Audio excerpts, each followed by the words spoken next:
आप लोग भाई की चैनल को सब्सक्राइब करें और वीडियो को भी लाइक करें, ज्यादा से ज्यादा शेयर करें। जय हो दानी श्रद्धालु की जय हो, जय हो दानी बाबू की समस्त परिवार की जय हो।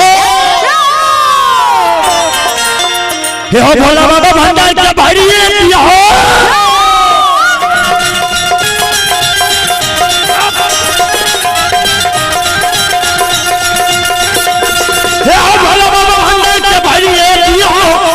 दीप सरस्वती जलई हो। सुन सुन सुन भैया सुनब, योग भैया बजी भैया सुनब, यो सुन भैया समाज बाबू सुनब, धर्म के बात ध्यान से सुनब। बरबर नीला धमराज रचैया दुनिया संसार में रचैया।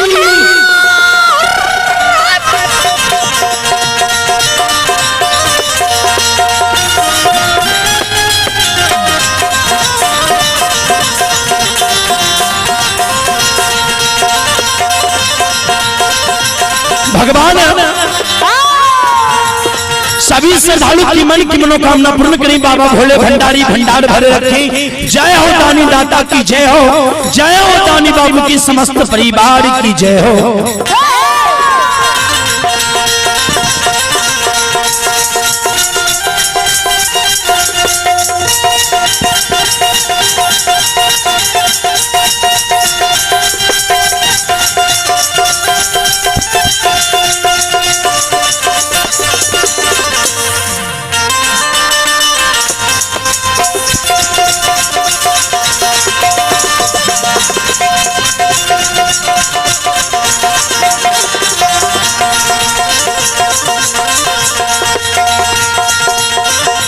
भगवान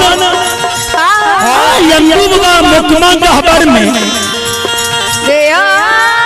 गहबर की पट लगाते छे माय के सपोर्ट दे छे मायगे। यदि तू गहबर की पट खोल भी ते बेटा की मरल मुंह की है माय जार बिजार करने लग। ये हमारे शिवराज कुमार स्थानीय निवासी श्रद्धालु की ओर से शानदार 21 रुपए की पुरस्कार है। ये विदेशी मिस्त्री की पोता है शिवराज बाबू की ओर से शानदार 21 रुपए की पुरस्कार है। भगवान श्रद्धालु की मन की मनोकामना पूर्ण करें। बाबा भोले भंडारी भंडार भरे रखें। जय हो दानी दाता की जय हो, जय हो दानी बाबू की समस्त परिवार की जय हो।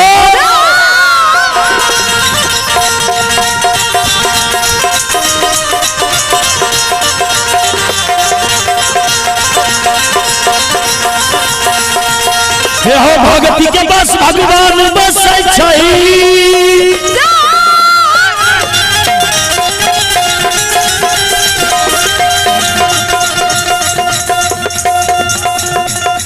ये हमारे सुभाष कुमार और कैलाश कुमार की ओर से शानदार 51 रुपए की पुरस्कार है। भगवान श्रद्धालु की मन की मनोकामना पूर्ण करें। बाबा भोले भंडारी भंडार भरे रखें। जय हो दानी दाता की जय हो, जय हो दानी बाबू की समस्त परिवार की जय हो। हे हो भोला बाबा भंडार के भाई हो।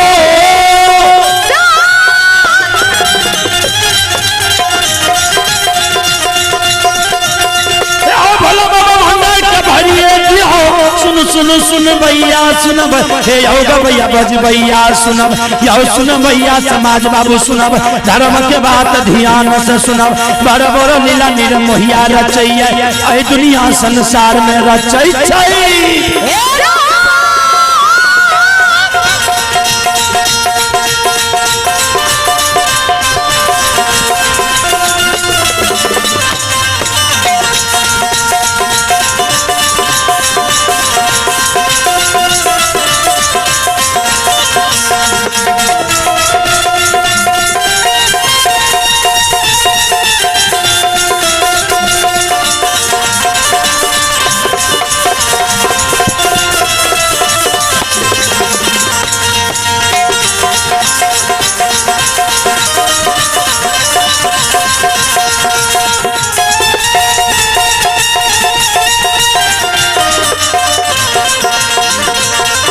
भगवान अंदुबा की माय जे अंदुबा की शब्द सुन ले माय के नहीं ना लोर गिर रहलई हे हो धर्मराज बाबा ए निर्मोहिया हे हो चंडाल गुस्सा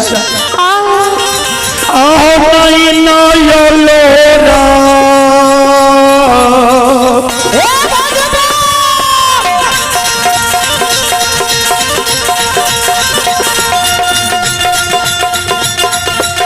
या समाज बाबा नहीं ना हो लो आहो लोरा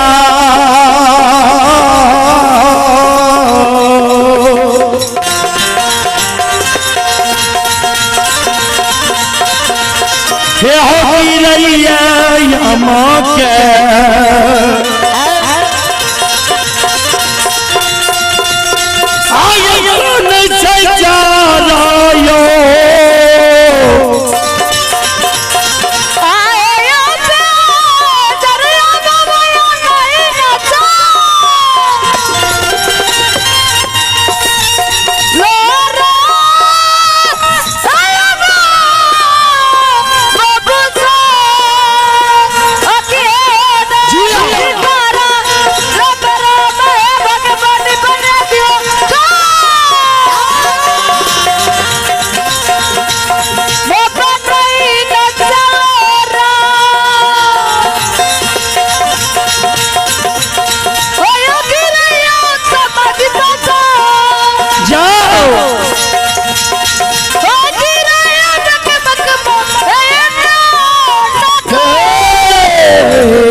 भगवान ये हमारे लोक गाथा भगत गायिका संजू भारती अमनी की ओर से भगवान के दरबार में शानदार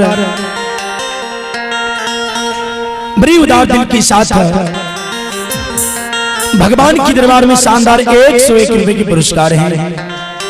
भगवान बाबा धर्मराज भारती जी की मंडली में सम्मति दे, मां सरस्वती सदैव कंठ में विराजमान रहे। जय हो दानी दाता की जय हो, जय हो दानी बाबू की समस्त परिवार की जय हो। या नंदू बाबा के मां जार बेजार कौन नहीं है निर्मोहिया हो चंदा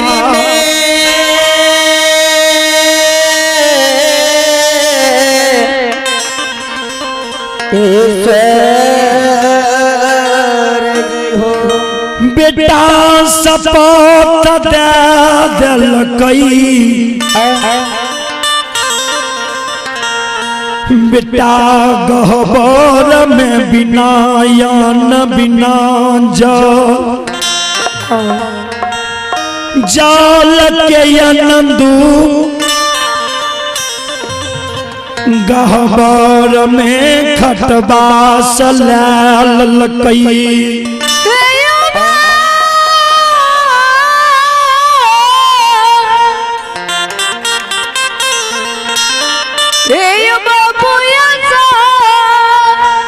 अंडुबा गहबर में जार बिजार कौने धर्मराज बाबा से कहे हो ठाकुर जी, ठाकुर जी आप मान गुस्साए माली भारी कलंक हमारा यही बुढ़ारी उमर में दादल हो परी में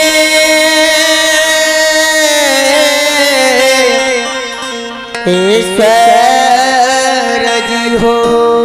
अंदुबा गहबर में जार बिजार कहीं नहीं रहले परमात्मा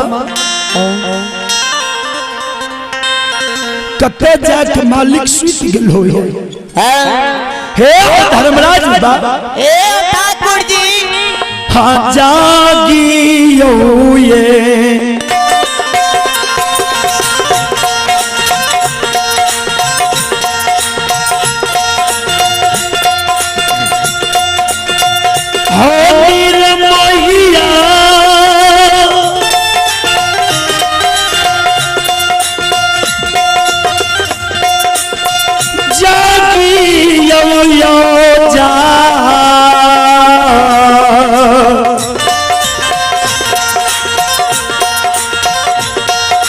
आयो जागियो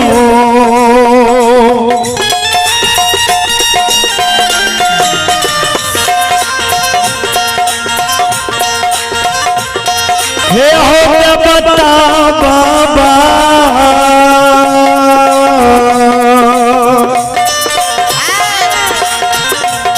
हो धरा मरा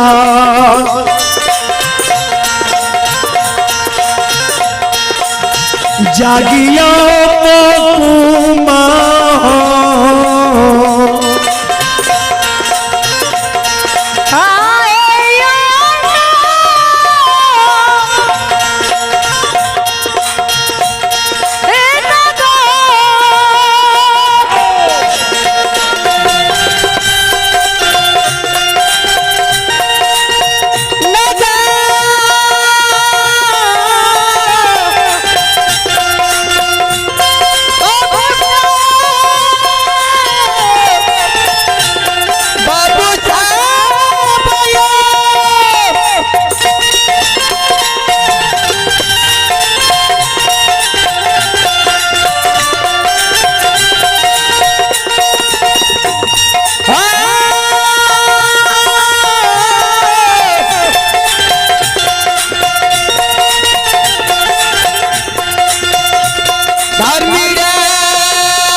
अंतिम गहबर में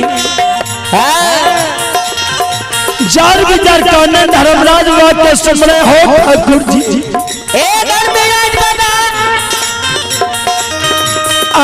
कौन कारण सदौना फुलबारी सुखा दल हो जी माय हमरा बहुत बड़का कलंक लगा दिल बुढ़ारी उम्र में बहुत कलंक आब गया हो धर्मराज बाबा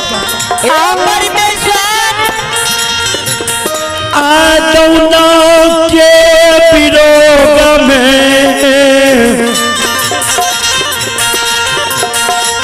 बिना जल के कालो प्राण तेज देवा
हे यो सुनो सुनो सुन भैया सुन भाई,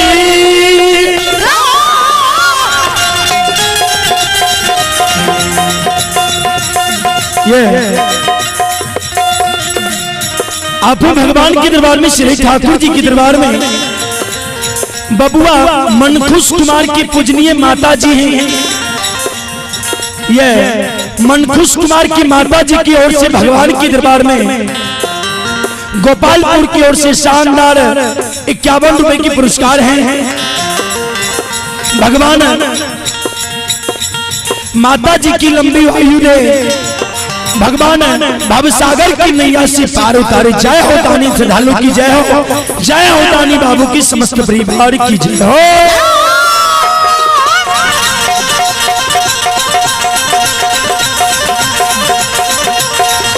सुनो सुनो सुन भैया सुन भाई,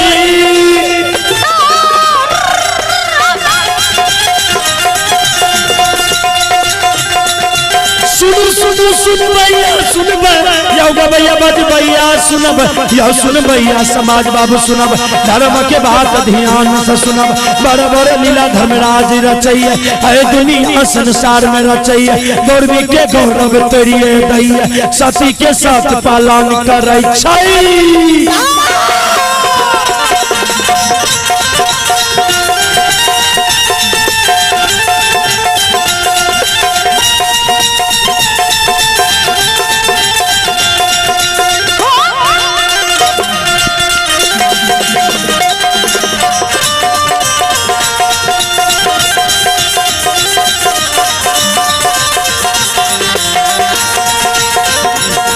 भगवान ये कारी यादव ग्राम केदली की ओर से शानदार 21 रुपए की पुरस्कार है। और ये है बैजू मुखिया। आइए आप भगवान के दरबार में ठाकुर जी के दरबार में बैजू मुखिया भगत संचालक केदली की ओर से भगवान के दरबार में शानदार 101 रुपए की पुरस्कार आशीर्वाद हमारे मंडली के लिए भेजे हैं। भगवान बाबा धर्मराज ये बैजू बाबू को भवसागर की नैया से पार उतारे। ये समस्त केदली वासी की ओर से आज यह 72 घंटा का महाभगत सम्मेलन का आयोजन किया गया है, जिसमें बहुत सारे दूर दराज से आए हुए तमाम लोक गाथा भगत गायक एवं गायिका उपस्थित हुए। उसी में हम लोगों को भी कुछ सेवा करने का मौका मिला है। भगवान श्रद्धालु की मन की मनोकामना पूर्ण करें। बाबा भोले भंडारी भंडार भरे की जय हो, दानी श्रद्धालु की जय हो, जय हो दानी बाबू की समस्त परिवार की जय हो।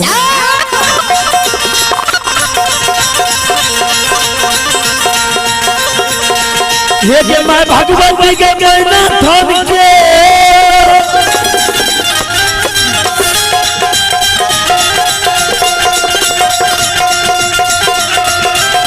भगवती के कहना थान के मैं विसार गए बारे थान।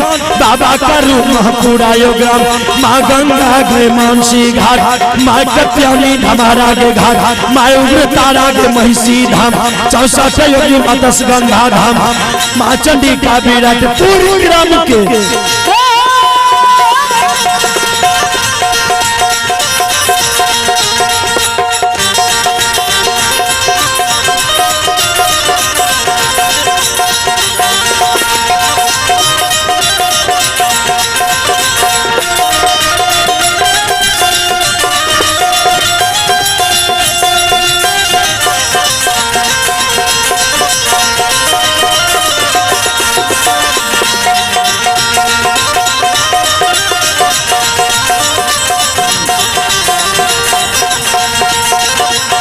आयो भगती भजन के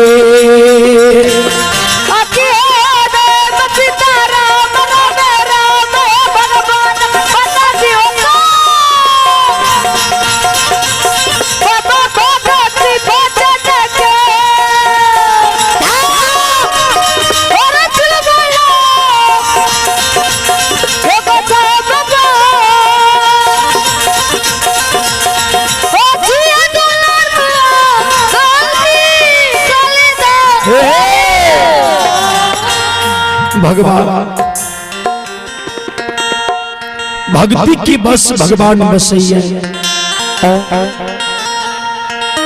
आयन बाबा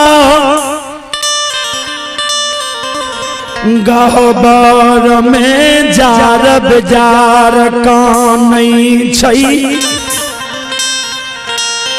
यनदू बाबा कैन रहलैया धर्मराज बाबा के सुमरे हो ठाकुर जी आज जो हमर फिरियाद नहीं लेबो तो बिना अन्न बिना जल के गहबर में खटवा से ला लिया अन्न जल के कारण प्राण तेज देबा प्राण के त्याग देबा मर जेबा धर्म में कलंक लग जेतो यनदू बाबा के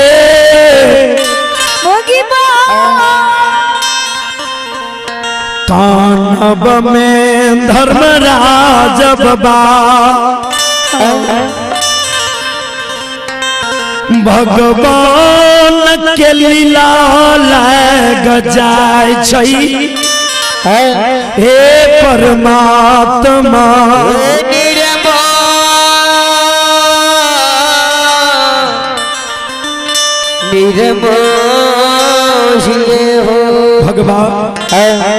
भगवान की अजमित लीला लाग जाए अंदुबाजी गहबर में खटवास लेने रहे अंदुबाजी जार बेजार काने रहे यनदू के कानब में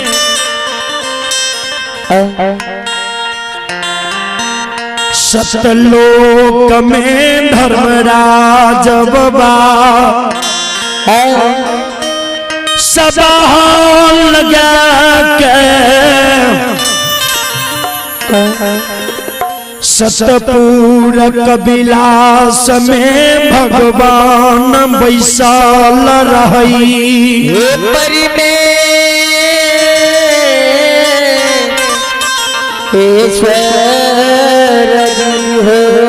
अंदुबाजी जार बिजार काने रहे आई अंदुबाजी अन्न बिना जल के खटवास गहबर में लेने रहे अंदू बाबा की कान में धर्मराज बाबा की आसन डुल जाइए धर्मराज बाबा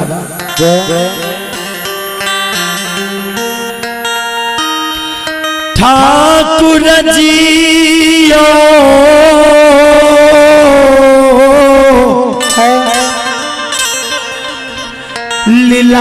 लीलाधारी धर्मराज बाबा परी में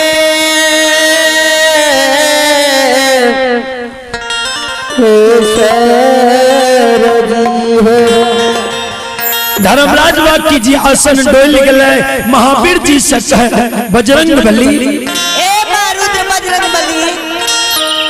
आते दीन से भरल सभा सतपुर में नहीं डोलई रही आई कौन असगुन भागल कौन कारण भेलैया जी आए सतलोक में सभा डोल गेलैया भगवान संत शिरोमणि श्रोता बंधु माँ बहन बाबू भैया सब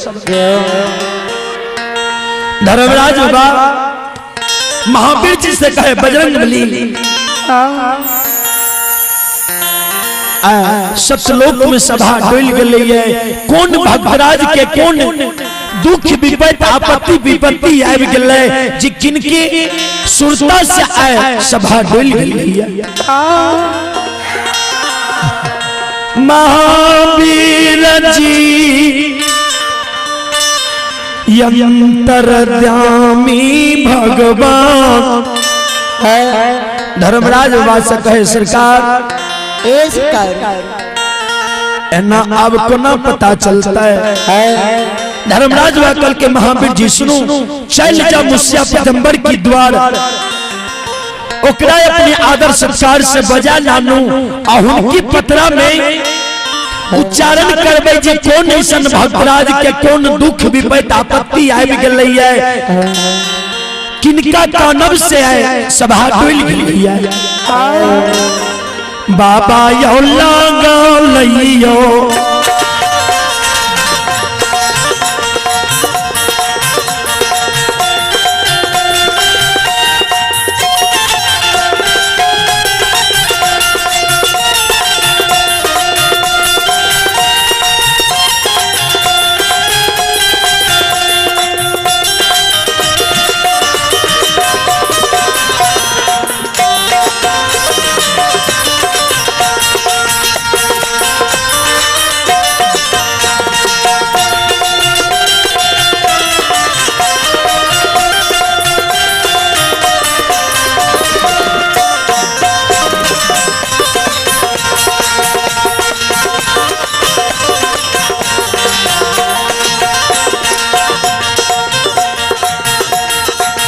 भगवान चले पुरस्कार की ओर। ये हमारे स्थानीय निवासी प्रीति कुमारी की ओर से भगवान के दरबार में शानदार 11 रुपए की पुरस्कार है। भगवान बच्चे की मन की मनोकामना पूर्ण करें। बाबा भोले भंडारी भंडार भरे रखी। जय हो दानी दाता की जय हो, जय हो दानी बाबू की समस्त परिवार की जय हो। और आइए आप भगवान के दरबार में ये कारी यादव केदली श्रद्धालु का कहना है, फूल तो देखा गुलाब जैसा नहीं। ये कारी बाबू का कहना है, फूल तो देखा लेकिन गुलाब जैसा नहीं। और ये पंजियार तो बहुत देखा पर सरकार हम कुछ नहीं चाहिए। कृपा भगवान की ठाकुर जी के अपने सबके आशीर्वाद छे जे अपने सबके सेवा कर रहे हैं। कोई महान गायक नहीं छी, महान कलाकार नहीं छी जे अपने सबके हम अपना बानी से खुश क्या सकबे।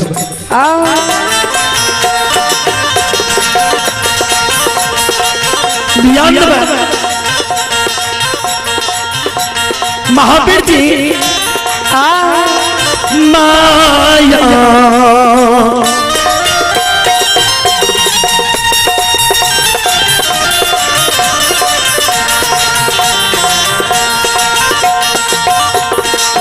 ये कारी बाबू की ओर से भगवान के दरबार में बड़े श्रद्धा के साथ, बड़े उदार दिल के साथ शानदार 101 रुपए की पुरस्कार है। भगवान श्रद्धालु की मन की मनोकामना पूर्ण करें। बाबा भोले भंडारी भंडार भरे रखे। जय हो दानी दाता की जय हो, जय हो दानी बाबू के समस्त परिवार की जय हो।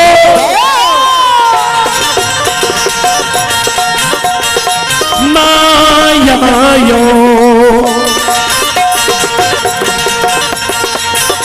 आयो राजना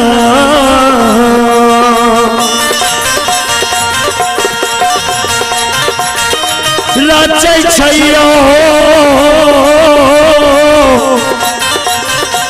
निरमोहिया राचै दुनिया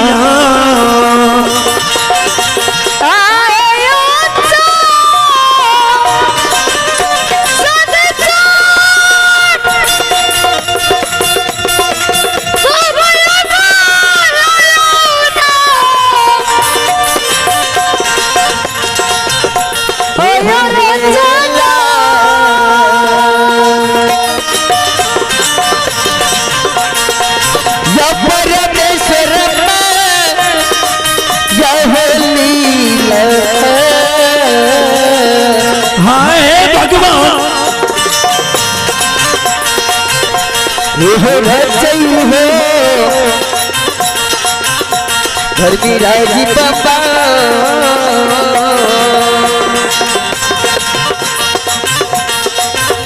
ये रोइए रोनिया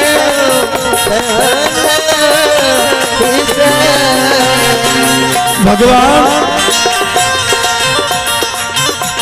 महावीर जी मुसिया पदम्बर के भगवान के नजदीक लाइब्रेरी है। मुसिया पदम्बर काल छोड़ के खार भा जाय छै। ए बाबा ए लीलाधारी ठाकुर जी हे धर्मराज बाबा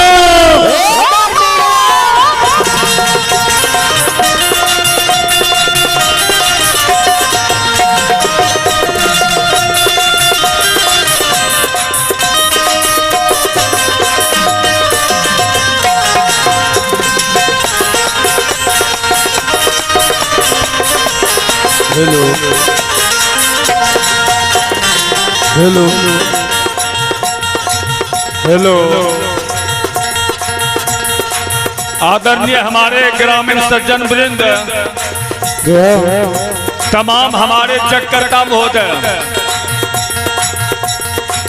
आपका यह महान जग,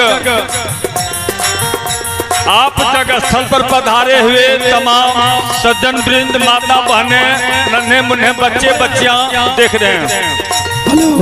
हेलो इसके बावजूद आपका जग बिहार भगत सम्मेलन के नाम से संबोधित है। आपका जग का अभी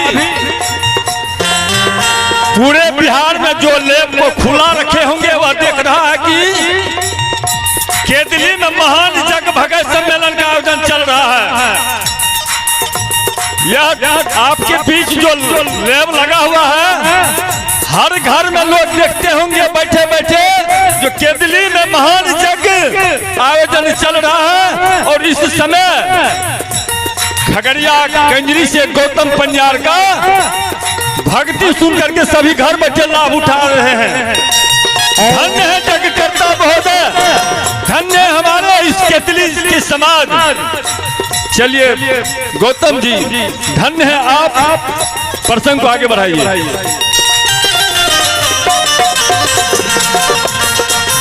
चलो hello hello hello hello hello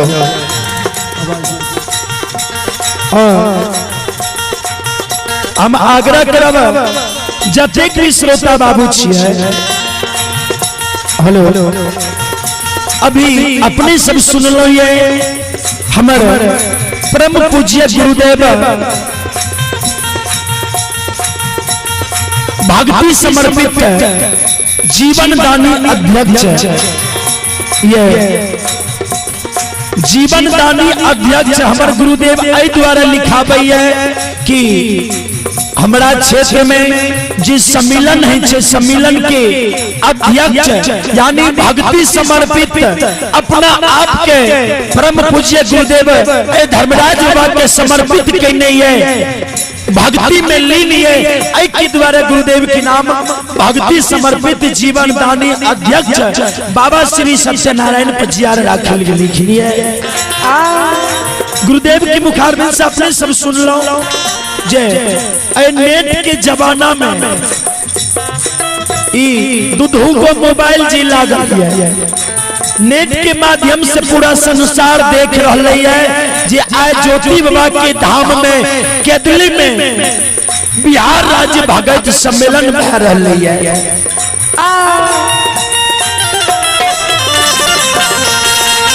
ध्यान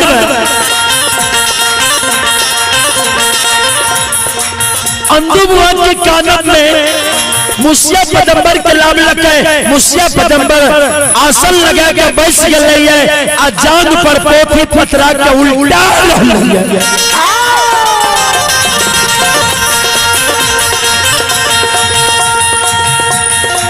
ये पन्ना उल्टाबै छै, दोसर पन्ना उल्टाबै तेसर पन्ना उल्टाबै मुसिया पदम्बर जांग पर पोथी पतरा के उल्टाबै छै। एक पन्ना उल्टल के दोसर पन्ना उल्टल के तेसर पन्ना में अंधुबुआ के नाम उछैर गेलै।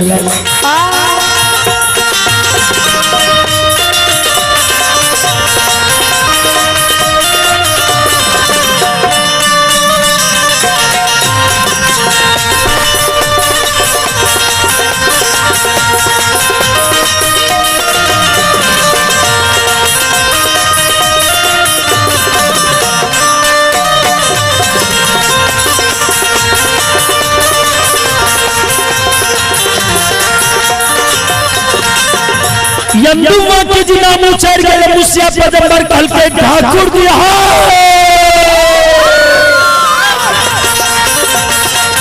हे धर्मराज अपने ये भक्तराज मृत्यु लोक में मोकमा नगर में दिया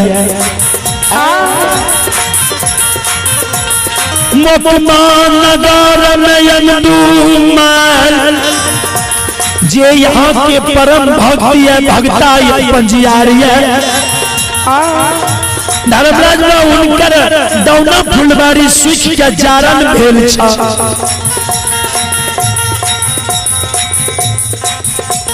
भगवान दौना फुलबारी सुख के जारन भेलिए आ दौना के विरोध में यंदु भक्ता गहबर में बिना अन्न बिना जल के खतवास लेने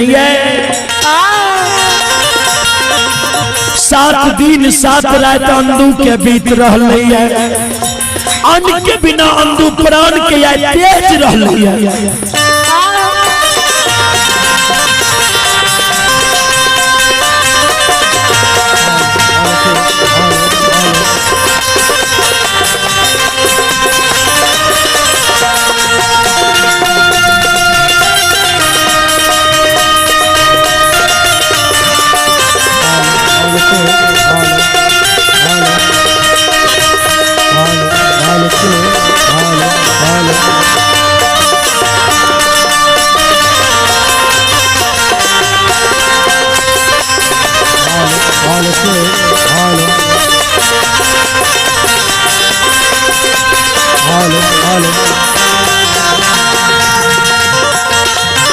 आयो लागल नहीं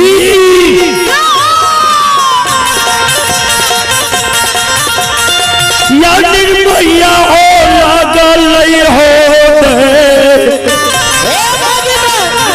आयो देव के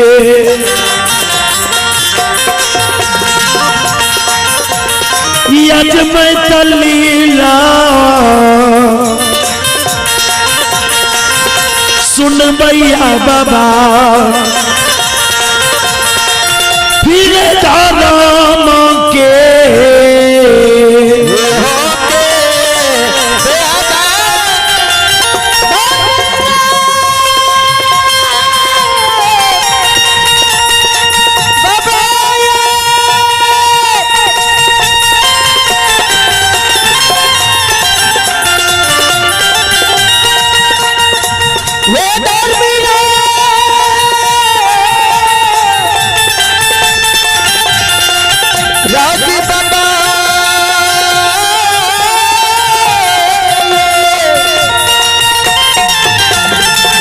हेलो हेलो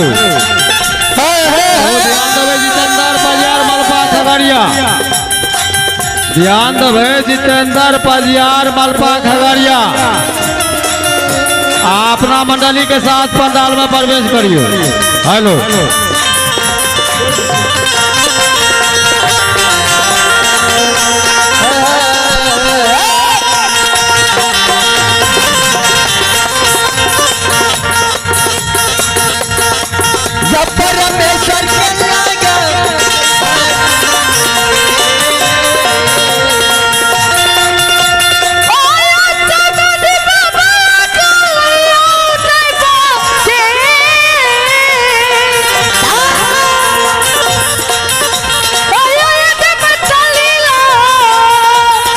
जाओ जाओ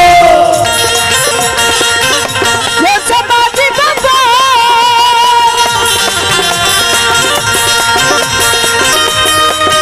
राधा रामा के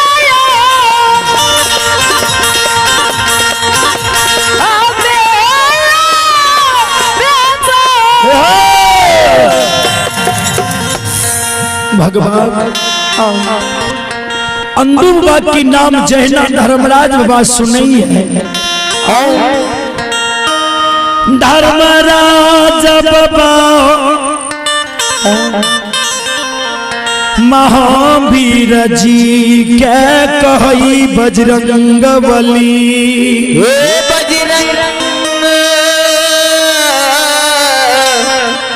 बजरंग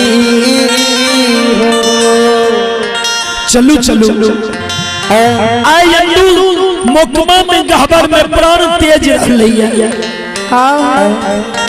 यंडू के दौना फुलबारी के सराय पदलिया अंडू की दौना फुलबारी के सराय पदलिया दौना फुलबारी सूख के जारन भाग ले